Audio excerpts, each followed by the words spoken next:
नमस्कार दोस्तों, welcome back to the bullion stocks. Multi year breakout क्या होता है, उसकी लर्निंग क्या हो सकती है, वहां पे कैसे एंट्री होती है, क्या क्या चीजें हैं जो हम वहां से सीख सकते हैं और हमारी लर्निंग को बढ़ा सकती है, इस वीडियो में आगे कंटिन्यू करने वाले हैं और दो कंपनीज के ऊपर बात करेंगे, उनको डिस्कस करेंगे और उनसे कुछ सीखने की कोशिश करेंगे। ये वीडियो किसी तरह से कोई बाय सेल होल्ड की रिकमेंडेशन नहीं है, ये मैं पहले ही आपको बताना चाहता हूं। ये वीडियो सिर्फ आपकी नॉलेज, लर्निंग और एजुकेशन को बढ़ाने के लिए बनाया जा रहा है। इसमें मैं किसी टाइप से कोई बाय सेल की रिकमेंडेशन नहीं दे रहा हूं। बहुत से लोग कंप्लेन करेंगे कि ऐसा क्यों, तो यूट्यूब की पॉलिसीज हमें वो अलाउ नहीं करती और ना मैं ऐसा कर सकता हूं।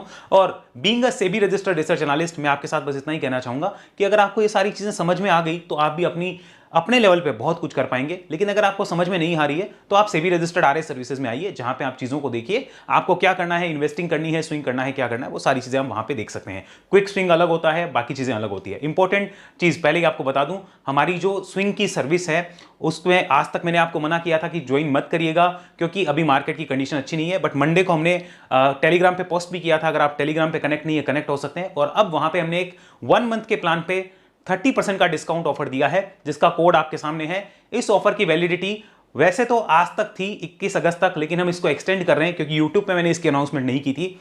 24 अगस्त तक हमने इसको एक्सटेंड किया है। 1 मंथ के प्लान पे ये वैलिडिटी है, उसके अलावा कहीं वैलिडिटी नहीं होगी। तो 30% डिस्काउंट, इंडिपेंडेंस डे का ऑफर जो मेरा प्रॉमिस था वो मैंने लॉन्च कर दिया है। अगर आप चाहें तो देख सकते हैं। Again reminding, there is no guarantee of profit in stock market. अब चलते हैं आगे, हमारी बात करते हैं यहां पर 2 कंपनीज के ऊपर। उससे पहले समझो हम इस वीडियो में क्या क्या कवर करेंगे, ध्यान से सुनिएगा। हम लोग कवर करेंगे मल्टी ईयर ब्रेकआउट की क्या एनालिसिस है वो समझेंगे, उसमें क्या क्या होगा, एंट्री टाइम क्या होता है, अवॉइड कैसे करने हैं, कौन से सेटअप है जिनको अवॉइड करना है, सेटअप को समझेंगे, प्लस स्विंग हाई लो का इंपॉर्टेंस क्या होता है वो देखेंगे, फंडामेंटल सपोर्टिंग है कि नहीं है वो समझेंगे, और साथ में रीसेंट में कोई डेवलपमेंट्स हुए हैं कि नहीं हुए वो हमें देखना है। ओके, एग्जिट प्लान क्या होगा या फिर ट्रेंड राइडिंग मेथड होगा, वो क्या होगा, वो सब चीजें हम समझने वाले हैं। तो इन चीजों का डिस्कशन हम करने वाले हैं, ध्यान से सुनिएगा।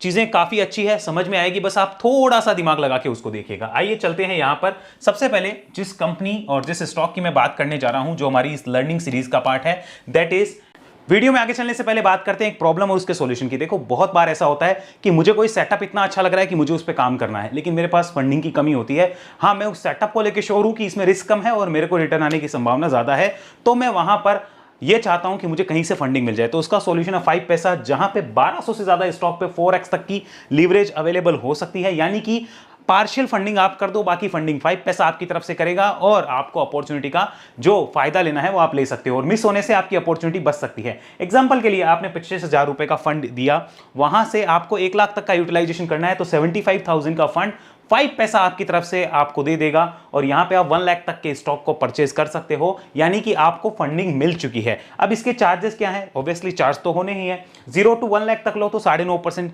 इसमें ईयरली चार्ज है, और पर डे 0.026%। 1 लाख से 5 लाख तक में 12.5% ईयरली, और 5 लाख से 1 करोड़ यानी 1 करोड़ तक का हम लोग जो है वहां पे फैसिलिटी यूटिलाइज कर सकते हैं। 15.5% का ईयरली चार्ज लगता है, लेकिन अगर पर डे देखा जाए तो 0.042%। तो ये 5 पैसा की फैसिलिटी है, और ध्यान रखिए इसमें चार्जेस तभी लगते हैं जब आपने डिलीवरी ली हो, पोजीशन होल्ड की हो। आपको कोई बहुत सॉलिड अगर अपॉर्चुनिटी दिखे और उसे मिस नहीं करना चाहते तो एक बार इसको चेकआउट जरूर करिएगा। लिंक मैंने पिन कमेंट और डिस्क्रिप्शन में दिया है, और स्मार्ट तरीके से चीजों को समझो, सेटअप को समझो, और एक बार जरूर देखो कि अपॉर्चुनिटी मिस होने से हम कैसे बचा सकते हैं। SPML इंफ्रा लिमिटेड, आप ध्यान से इस कंपनी को देख सकते हैं यहां पर, SPML इंफ्रा। इसको मैं एक बार यहां से सारी चीज जो है वो लगा देता हूं आपके सामने। यस, ये देखिए आप, दिस इज SPML इंफ्रा, और यहां पर आपके सामने दिख रहा होगा एक लेवल है जो कि यहां क्रॉस होने की कोशिश कर रहा है, 2025, and this is the month of अगस्त। तो 2025 अगस्त में हो रहा है। पीछे ये लेवल कब आया था, पहले ये लेवल आया था 2010 के अंदर, नवंबर दिसंबर के अंदर। ओके, उस टाइम पे लास्ट लेवल आया था, ठीक है। उससे पहले इसके ऊपर कब ट्रेड किया था, तो देख रहे होंगे आप कि ये 2008 का मंथ था, और एग्जैक्ट मंथ था मई 2008 का। चलिए यहां पे लगाते हैं मई 2008, यानी कि मई 2008 के बाद में सिर्फ एक बार टच हुआ था ये लेवल। यानी इस लेवल का अगर ब्रेकआउट होता है तो मई 2008 के लेवल का ब्रेकआउट होगा, जो कि कितने साल हो गए, हम कह सकते हैं कि 17 साल बाद। ओके, 17 साल बाद ऐसा ब्रेकआउट हमें देखने को मिल रहा है। तो क्या ये ब्रेकआउट सही है, नहीं है, और इसमें हमें क्या क्या चीजें देखनी वो हमें सब समझनी होगी। सबसे पहले हम चलेंगे कि यहां पर इस कंपनी के फंडामेंटल सपोर्टिंग है कि नहीं है। अब फंडामेंटल में मैं डिटेल कोई फंडामेंटल नहीं देने जा रहा हूं, आपको समझा रहा हूं कि रीसेंट के फंडामेंटल क्या बोल रहे हैं। देखो, फंडामेंटल एनालिसिस चाहे आप कितना ही कर लो, मार्केट एक्सपेक्टेशंस क्या लेके बैठा है उसके ऊपर है। दैट मींस सेंटीमेंट बहुत मैटर करते हैं। तो आइए, सबसे पहले आपको ये क्लियर हो गया कि यहां पे 17 महीने की चीजें रही है। अब एक और चीज सपोर्टिंग क्या है, look at the volume candles below. यहां पे आपको दिख रहा होगा वॉल्यूम काफी सपोर्टिंग रहे हैं, लेकिन ये भी तो हो सकता है किसी ने बेचे हो। वॉल्यूम कैंडल तभी बनेगी ना जब एक ने लिया एक ने बेचा है, कोई सबने तो बाय किया नहीं है। समझ में आया कि नहीं है? कोई बोलेगा नहीं डिलीवरी इतनी अच्छी उठी है, तो किसी ने बेचा है तभी तो डिलीवरी उठी है। वॉल्यूम, खाली वॉल्यूम को लेके हम कुछ डिसीजन नहीं ले सकते। वॉल्यूम में बहुत डीप एनालिसिस होती है, लेकिन इतनी करने की जरूरत नहीं है अगर आप प्राइस एक्शन को समझो। अब आओ यहां पर एक बार और समझो, फिर हम रीसेंट डेवलपमेंट में चलते हैं। यहां पर देखिए एक स्विंग हाई यहां पे भी बना था जो कि 2024 में बना था। ओके, हमने इसको क्यों नहीं पकड़ा, इसके ऊपर वाले को क्यों पकड़ा? क्योंकि दो रेजिस्टेंस जब भी पास पास हो, the higher one should be considered. Okay, ये फॉर्मूला रख लेना, दो रेजिस्टेंस पास पास है तो higher one should be considered, और अगर वो मल्टी ईयर है तो बिल्कुल यार उसको देखना बनता है। तो सबसे पहला एसपीएमएल इंफ्रा। अब आइए इस कंपनी में रीसेंट डेवलपमेंट क्या हुआ है वो समझिए। यहां पे मैं आपको दिखाता हूं, लुक एट दिस। यहां पर ये आपके सामने आया एसपीएल इंफ्रा का शेयर प्राइस जो है उसमें अभी रिसेंट में क्या हुआ है और क्यों हुआ है वो समझो। सबसे पहले इसको देखना, यहां पे हम इसको मार्क करते हैं, ध्यान से देखो। ये रिसेंट में जो आया है ना मूड, वो क्यों आया है देखो। 385 करोड़ का जो वाटर इंफ्रास्ट्रक्चर प्रोजेक्ट है वो इसने लिया है, वो इसने विन किया है। कौन सा? प्रधानमंत्री जी का जो जल जीवन मिशन है, जो सेंट्रल गवर्नमेंट का और राजस्थान गवर्नमेंट का उसमें पार्टिसिपेशन है, तो उसके अंदर जल जीवन मिशन में इसने किया है। इंक्लूडिंग 10 साल का उसमें क्या होगा, ऑपरेशन एंड मैनेजमेंट होगा। वो कॉन्ट्रैक्ट है, ओएम का मतलब होता है ऑपरेशन और मैनेजमेंट होगा उसका, यानी पूरा वो सब चीजें संभालेगी। अनाउंस अंडर जुलाई 11 2025 में अभी अनाउंस हुआ था। Okay, this will likely boosted investors confidence, और इस वजह से यहां पे एक प्राइस में हमें तेजी देखने को मिली थी। लेकिन वो सस्टेनेबल है कि नहीं है, हो सकता है वो तेजी आई थी और इन्वेस्टर्स ने सब कुछ पहले से फैक्टर्ड इन कर लिया, और अब मंदी भी तो आ सकती है, तो उसके लिए प्लानिंग क्या होगी। एक पॉसिबिलिटी ये भी है कि इन्वेस्टर्स ने सोचा था नहीं और तेजी बनेगी, लेकिन क्या हुआ, उनको पता चला ऑर्डर तो मिला लेकिन ऑर्डर एग्जीक्यूट होगा कि नहीं होगा वो डाउट आ गया। तीसरी चीज हो गई कि ऑर्डर एग्जीक्यूट भी हो रहा है लेकिन प्रॉफिटेबिलिटी नहीं है, एक्सपेंसेस बढ़ गए, तो इस केस में क्या। तो ये सारी चीज आपको और मेरे को पता नहीं चलने वाली है, इसलिए हमें टेक्निकल स्ट्रक्चर को वहां पे प्लानिंग करके रखना होगा कि इस लेवल के नीचे मुझे फिर से रिव्यू करके देखना चाहिए। अब इसको आगे और समझो, further boost from the Indore project. अभी 2 दिन पहले ही यहां पे आपको दिख रहा होगा the company 1000 crore project, 1000 crore से ऊपर का प्रोजेक्ट है जो कि इन्होंने वन किया है। वाटर सप्लाई प्रोजेक्ट है, यानी कि वाटर सप्लाई और उसके सॉल्यूशन के अंदर जो है वर्क कर रही है एसपीएमएल इंफ्रा। 17 साल बाद इस स्टॉक का वापस से ऊपर आना कुछ तो इंडिकेट कर रहा है, और यहां पे आप देखोगे इसकी वजह से मार्केट के सेंटिमेंट्स जो है वो पॉजिटिव हो गए हैं, और ये भी 10 साल का ऑपरेशन और मैनेजमेंट का कॉन्ट्रैक्ट है जो आपको नजर आ रहा है। तो हमें ये पता चला कि 2 कॉन्ट्रैक्ट्स की वजह से यहां पे कुछ देखने को मिला है। अगर आप देखेंगे यहाँ पे SPL infra strong capabilities in the water infrastructure, यानी इसकी कैपेबिलिटीज काफी स्ट्रॉन्ग कर सकती है, and it's successful participation in the government initiatives like the जल जीवन मिशन जो कि आपको दिख रहा है, एंड अमृत 2.0। अमृत 2.0 के बारे में अगर आप नहीं जानते तो ये भी एक स्कीम है जो कि हमें आप ये कह सकते हो कि इन कंपनीज को फायदा ज्यादा दे सकती है। क्यों? क्योंकि अगर ये प्रोजेक्ट जीत रहे हैं तो इनको कुछ मिलेगा। This likely contribute to the positive movement in the company share price by demonstrating potential for future revenue and profitability. Investors क्या सोच रहे हैं कि भाई रिवेन्यू बढ़ेगी, प्रॉफिटेबिलिटी बढ़ सकती है, इतने बड़े बड़े ऑर्डर मिल रहे हैं तो 10-10 साल का काम होगा तो बढ़िया है, कंपनी आगे ग्रो कर सकती है। और एक बार एक कंपनी कोई गवर्नमेंट से ऑर्डर लेती है तो संभावनाएं हाई होती है कि वो फ्यूचर में भी ऑर्डर विन कर सकती है, सिमिलर टाइप के प्रोजेक्ट उसके पास आ सकते हैं। तो ये क्यों बढ़ा था वो तो मैंने आपको दिखा दिया है, ठीक है। अब आओ यहां पर इसमें आते हैं, यहां पे चलते हैं, इसको देखो पहले शेयर प्राइस को वो क्या बोल रहा है। अब इसको जरा समझने की कोशिश करिए। यहां पे आइए, मंथली चार्ट पे हमें ये दिख गए डाटा कि 17 साल बाद ब्रेकआउट हो सकता है। हम एक काम करते हैं, यहां पे वॉल्यूम को हाइड करते हैं, लुक एट दिस, 17 साल बाद ब्रेकआउट की संभावना है, ठीक है। अब आओ जरा हम ये देखेंगे कैसा ब्रेकआउट हमें चाहिए। अब जरा इसको देखो डेली चार्ट पे, this is the daily chart. अगर आप देखो ये लेवल हमारे लिए इंपॉर्टेंट नहीं है, पीछे वाला है जो कि मैंने यहां लाइन लगा रखी है। क्यों इंपॉर्टेंट है? क्योंकि वो 17 साल का रेजिस्टेंस है, समझ आया। ये नहीं है 17 साल का रेजिस्टेंस, 2 रेजिस्टेंस पास पास हो तो higher one should be considered, clear है। अब यहां पर क्या हुआ है, इसके ऊपर आने तो दो, ढंग से इसकी क्लोजिंग चाहिए, उसके बाद में इसका रिव्यू होता है, तब तक हम उसमें कुछ भी नहीं कर सकते क्योंकि मल्टी ईयर है। ये कोई स्विंग नहीं है छोटा मोटा जिसमें कि हम कुछ मतलब मान लो कि 1 डे से नीचे जाके देख लिया, नहीं, ये बड़ा है, बड़ा स्विंग है और बड़े मल्टी ईयर का ब्रेकआउट होता है तो प्रॉपर क्लोजिंग का वेट होना चाहिए, समझ आया। प्लस ये डायरेक्ट होता है तो मेरे लिए उतना कंफर्ट नहीं होता है, मैं इसको समझाना चाहूंगा। यहां पर देखो एक बार वीकली चार्ट पे डायरेक्ट हमें नहीं लेना है। अब देखो सबसे अच्छी चीज पता है क्या है, देखो ये मल्टी ईयर का रेजिस्टेंस जोन, यहां पर आकर जब रुकता है ना शेयर, रुकने के बाद जब वो ब्रेकआउट करता है उसका, तो उसे टेक्निकल लैंग्वेज में एक अच्छा सेटअप माना जाता है। समझ आया? मेरी इस कंपनी को लेके कोई रिकमेंडेशन नहीं, मैं फिर रिमाइंड करा दूं, ये सिर्फ एक एग्जांपल के लिए हमने लिया है। ओके, तो ये वाला जो है इस टाइप की सिचुएशन जब बनती है या रुकता है या टाइम पास करता है, फिर जब रीसेंट रेजिस्टेंस को या रीसेंट स्विंग हाइज या फिर मल्टी ईयर रेजिस्टेंस को काटा जाता है, that is considered good in the technical language. समझ आया? तो उसके बाद देखना इंपॉर्टेंट होता है। तो यानी कि अभी ये वॉचलिस्ट का पार्ट बनता है कि नहीं बनता है? बिल्कुल बनता है। अब ये तो बन गया, लेकिन क्या कभी ऐसा हो सकता है कि कोई स्टॉक ऐसे सीधे निकलते हैं तो उन्हें हमें देखना चाहिए? मेरा आंसर है मैं उसको नहीं देखता, मुझे वहां पे कंफर्ट नहीं मिलता है, क्योंकि वहां पर अपना अपना कंफर्ट है। देखो मुझे नहीं मिलता है, मैंने 10 में से अगर 9 ट्रेड वैसे करे हैं ना कि मानो ये रेजिस्टेंस था और स्टॉक ऐसे निकल गया, ठीक है, तो मेरे साथ यही हुआ है कि वो नीचे घूम के आ जाता है। ये सिर्फ 1 या 2 बार होता है कि इतनी तेजी बनती है, अदरवाइज घूम के आता है। तो हम क्या करते हैं, यहां पर आने के बाद में वो स्टॉक इस टाइप से जा रहा है तो वो मेरे लिए ज्यादा कंफर्ट होता है, उसमें मुझे थोड़ा सा आप कह लो कि काम करने का कॉन्फिडेंस रहता है, और जो सीधे निकलते हैं उनमें नहीं रहता है। तो हमें सीधा अवॉइड करना है। तो यहां पर क्या हो रहा था, पहले सीधा था, अब रुक रहा है, उतना बेटर है। यानी कि मार्केट में हम क्या मान रहे हैं कि इन्वेस्टर्स को एक कॉन्फिडेंस आया कि ऑर्डर मिला है, उसकी तेजी तो आ गई, लेकिन क्या ये ऑर्डर सक्सेसफुल रहेगा कि नहीं रहेगा? हम क्या मानेंगे कि भाई इस कंसोलिडेशन के बाद में तुम इसको पे आ जाओ, मान लेंगे कि ऑर्डर सक्सेसफुल है या नहीं है। बोलो समझ आया?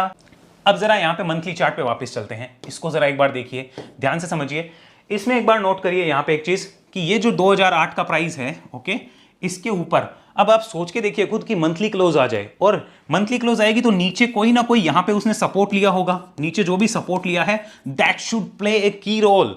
जिस भी मंथ में ऐसा हो रहा है that should play a key role for the long term trend. समझ आया? मतलब मानो ये वाला रेजिस्टेंस यहां पर जब कट रहा है तो जिस महीने काटा जा रहा है उस टाइम पे उस महीने में लो क्या बना है, वहां पे स्विंग लो क्या बना है, वो एक की लेवल हो जाता है। वहां पे बहुत ज्यादा वो इंपॉर्टेंट होगा कि वो उस लेवल के नीचे अब शेयर प्राइस फर्दर ना आए। मानो स्टॉक ऐसे टाइप के जाके इस तरीके से आता है तो that should be an exit point as per the technical structure. मैं इस कंपनी को लेके फिर कह दूं कोई एडवाइस नहीं दे रहा हूं, लेकिन ये वाला टेक्निकल स्ट्रक्चर बनता है तो वहां पे माना जाएगा ट्रेंड खराब हो चुका है। ओके, अब ये ट्रेंड अगर राइडिंग में रहता है तो क्या होगा, ध्यान से देखो। ब्रेकआउट के बाद में अगर ट्रेंड राइड रहेगा तो फिर ये ऊपर के रेजिस्टेंसेस जो कि आपके सामने है यहाँ पे, इनकी तरफ जाने की कोशिश करता हुआ नजर आ सकता है। ओके, तो ये जब जाएगा तो इसको मुझे राइड कैसे करना है, शॉर्ट टर्म करना है या लॉन्ग टर्म? तो अगर लॉन्ग टर्म कर रहा हूं, जैसे मैं पर्सनली अगर हूं, तो इतने बड़े ब्रेकआउट्स के बाद दिखे तो कुछ एक परसेंटेज ऊपर जाने के बाद में, लाइक 15-25% ऊपर जाने के बाद में मैं पर्सनली पार्शियल प्रॉफिट बुक करता हूं ऐसे पैटर्न्स में। इसलिए करता हूं कि कभी भी घूम के नीचे आ सकता है, और उसके बाद में उसको राइड करते हैं। तो सिंपल एक तरीका क्या हो सकता है कि यहां पर हमने इसको देखा। अब मान लो कोई भी स्टॉक ऐसा होता है जो इस टाइप की फॉर्मेशन दिखाता है, कोई भी चार्ट, तो उसमें जैसे मानो स्टॉक 20-25% बढ़ गया तो हमने कुछ पार्शियल प्रॉफिट बुक किया। मानो 100 हमने एक क्वांटिटी ले रखी थी तो हम 40 के आसपास या 50 के आसपास या 30 जो भी कंफर्ट है उसके अकॉर्डिंग बुक किया, रिमेनिंग को इसी कॉस्ट के साथ में रख दिया कि अब राइड करते हैं। तो वो राइडिंग होती है। अब वो और ऊपर भाग गया तो फिर हमें ट्रेलिंग एसएल देखना पड़ेगा। वो डिपेंड करता है कि पैटर्न क्या है, स्ट्रक्चर क्या है, उसके बारे में हम फ्यूचर एनालिसिस नहीं कर सकते। लेकिन अगर आपको नहीं आता है तो सिर्फ इतना ध्यान रखिए, जब भी ये ऊपर जाएगा तो कोई ना कोई स्विंग पैटर्न्स बना के जाएगा, तो आपको उसी के अकॉर्डिंग प्रीवियस स्विंग के लो को इंपॉर्टेंट लेवल मानना है, वहां मान के देख सकते हो। ऑब्वियसली अगर आपको वेव एनालिसिस आता है तो अलग बात है, नहीं आता है तो ये मेथड भी फॉलो करो तो आपको निराशा होने की संभावना कम रहेगी। आगे चलते हैं, इसको समझिए। अब यहां पर हमने ये देख लिया, डेली, वीकली, मंथली तीनों देख लिए, एनालाइज कर लिया, तो आपको क्या समझ आया इसमें कि एंट्री का सेटअप कैसे देखना है। अब बहुत बार ऐसा होगा कि कई कंपनीज ऐसी होती है जो सीधी निकल जाती है, तो क्या वो मेरे काम की है? देखो मेरा आंसर है मेरे काम की नहीं है। मैं एक और एग्जांपल देता हूं, उसके बाद में हम सेकंड चार्ट के ऊपर चलेंगे। पहले एक एग्जांपल देखो, रिसेंट में हुआ था। ओके, तो ये है क्यूपिड नाम से एक कंपनी, इसको जरा एक बार आप ध्यान से देखिए। यहां पर क्या हुआ था, एक तेजी बनी थी, तेजी के बाद मंदी आई, मंदी के बाद मैं डेली चार्ट लगाता हूं, यहां जरा देखिए, इसको समझने की कोशिश करिए। लुक एट दिस, ये रहा। अब मुझे कोई बोलता कि आप इस ब्रेकआउट लेवल पे कुछ प्राइस एक्शन के अकॉर्डिंग कुछ काम करोगे क्या, मेरा आंसर होता नो। क्यों? क्योंकि ये काफी लंबी तेजी में है बिना कोई मेजर करेक्शन के, तो मेरा आंसर नो होता। मुझे तो ब्रेकआउट दिखा भी था ना, क्या मैंने उसमें कुछ काम किया या मैं उसमें कुछ काम करता? क्योंकि मैं एक सेफ टेक्निकल प्लेयर हूं, मैं नहीं करता।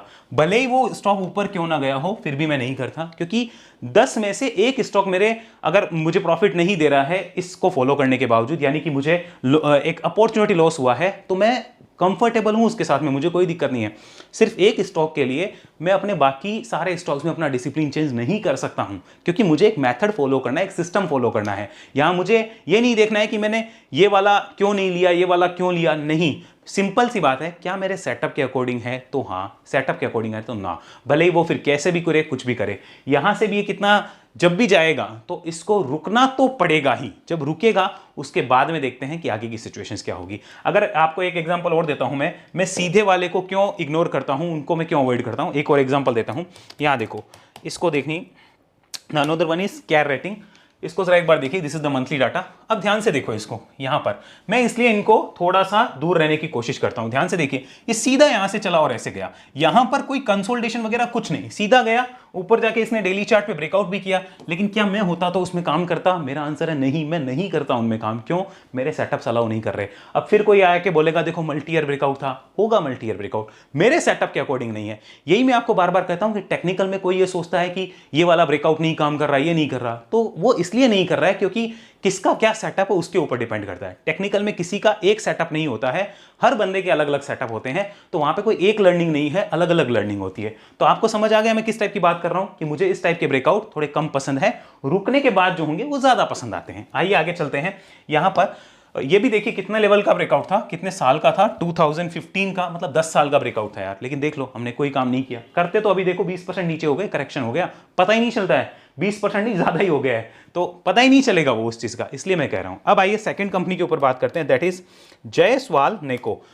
इसका बहुत ज्यादा अभी चर्चा हो रही है, इसको थोड़ा समझने की कोशिश करिएगा। बीएससी पे देखेंगे इसको, क्योंकि देखो एनएससी पे मुझे नहीं लगता इसका पूरा डाटा है। यस, बीएससी पे देखते हैं।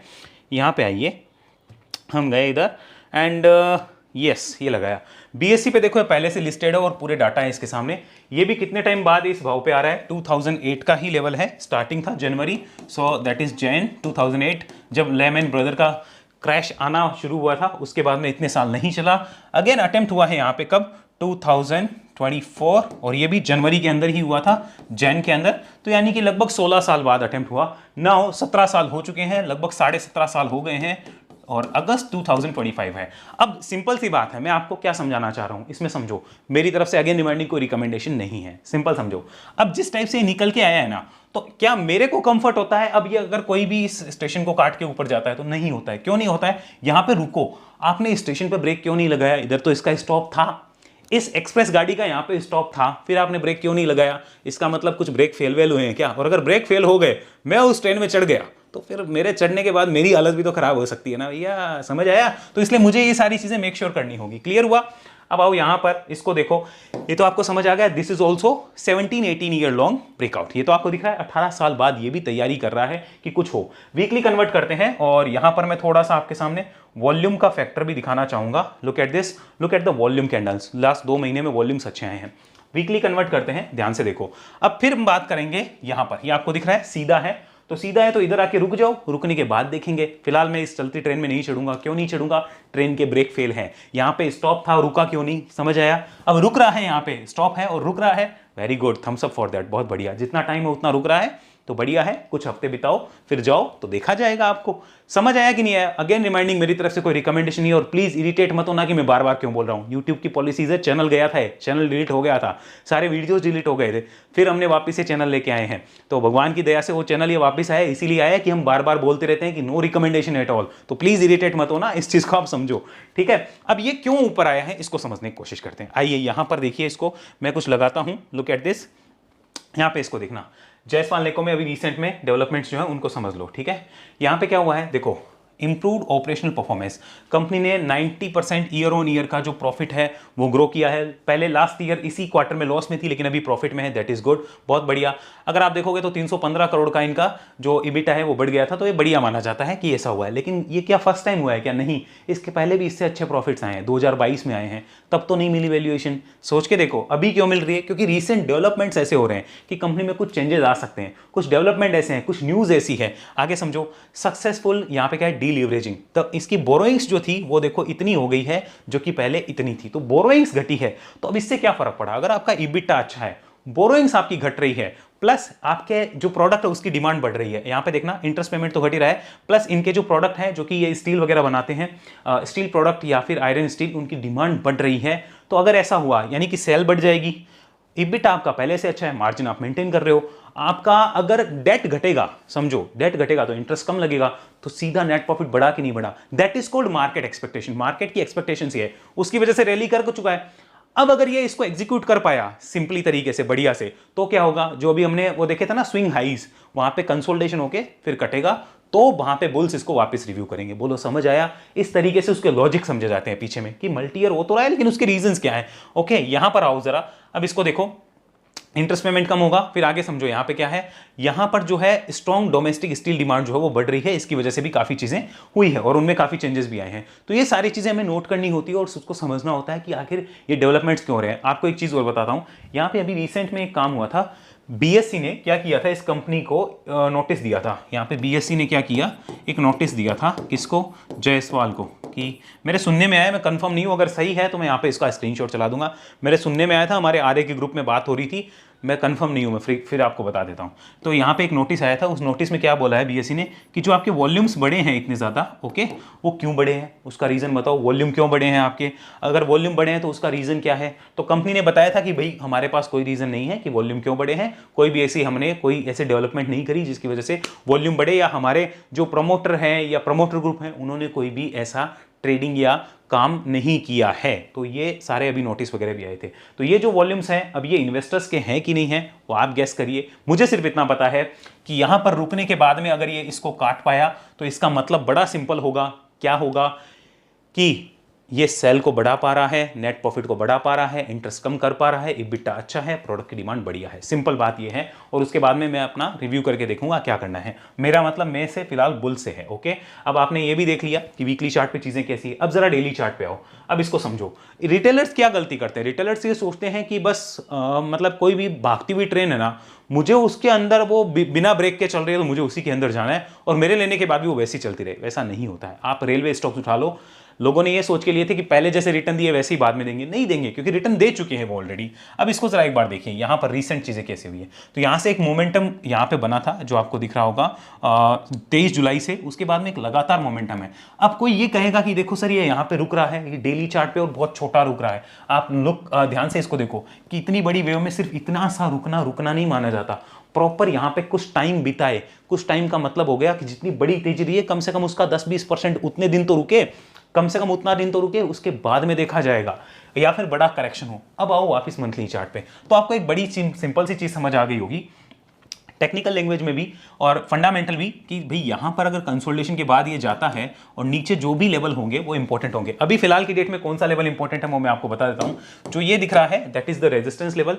अब ये रेजिस्टेंस लेवल के ऊपर जाने के बाद में कौन सा सपोर्ट इंपॉर्टेंट होगा, ध्यान से देखो। पीछे मार्केट ने खुद बताया है कि ये लेवल इंपॉर्टेंट है क्योंकि पीछे क्या था, रेजिस्टेंस था, अभी क्या है, सपोर्ट बन जाएगा। कैसे, इसको हम उठा के यहां पे रखते हैं, लुक एट दिस।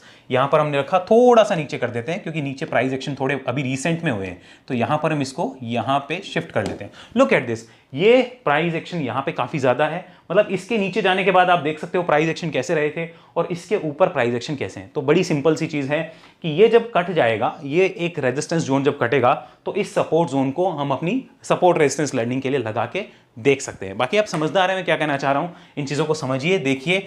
इस तरीके से मल्टी ईयर ब्रेकआउट्स को अप्रोच किया जाता है। ऐसा नहीं कि कोई भी सीधा कट रहा हो तो उसमें कोई भी तेजी करे रिटेलर। मुझे उसमें थोड़ा सा गलत लगता है कि रिटेलर को बचना चाहिए और उसके पीछे के डेवलपमेंट्स को समझना चाहिए, वो ज्यादा बेटर होता है। बाकी देखो सबका अपना अपना कंफर्ट है, सबकी अपनी अपनी चीजें हैं। कोई क्विक सिंग के लिए जाता है, कोई शॉर्ट टर्म मिड टर्म के लिए, कोई लॉन्ग टर्म के लिए, सबका अपना अपना कंफर्ट है। मेरी लर्निंग अगर आपको अच्छी लगी हो, वीडियो को लाइक कर दीजिए, दोस्तों के साथ शेयर कर दीजिए, चैनल पे नए हैं सब्सक्राइब करके बेल आइकन पे ऑल नोटिफिकेशन ऑन करिए ताकि कोई अपडेट आपसे मिस ना हो। और ऐसी लर्निंग अगर आप मुझसे पर्सनली लेना चाहते हैं, इंडिविजुअल मेरे साथ 1-to-1 सीखना चाहते हैं, तो वेव एनालिसिस में आइए जहां पे आप हमारे साथ 1-to-1 कनेक्ट होकर सीख सकते हैं। एक समय में एक इंसान हमारे साथ सीखता है जिसकी कॉस्ट रहती है 44,000। अगर आपको कंफर्टेबल आप आ सकते हैं, इस नंबर पे संपर्क कर सकते हैं और व्हाट्सअप करके डिटेल मंगवा सकते हैं। और अगर आप चाहते हैं कि एक प्रॉपर सिस्टमेटिक तरीके से ही हम इन चीज़ों को सीखें तो ही आप यहाँ पे आइएगा, क्योंकि उसमें आपको 1.5 से 2 महीने कम से कम देने पड़ेंगे प्रॉपर क्लासेस के लिए। और कोशिश करूंगा मैं जल्दी कि ये रिकॉर्डेड वीडियोज़ के फॉर्मेट में आए ताकि आप आराम से इसको देख पाएं, बट फिलहाल अभी 1-to-1 ही चल रहा है।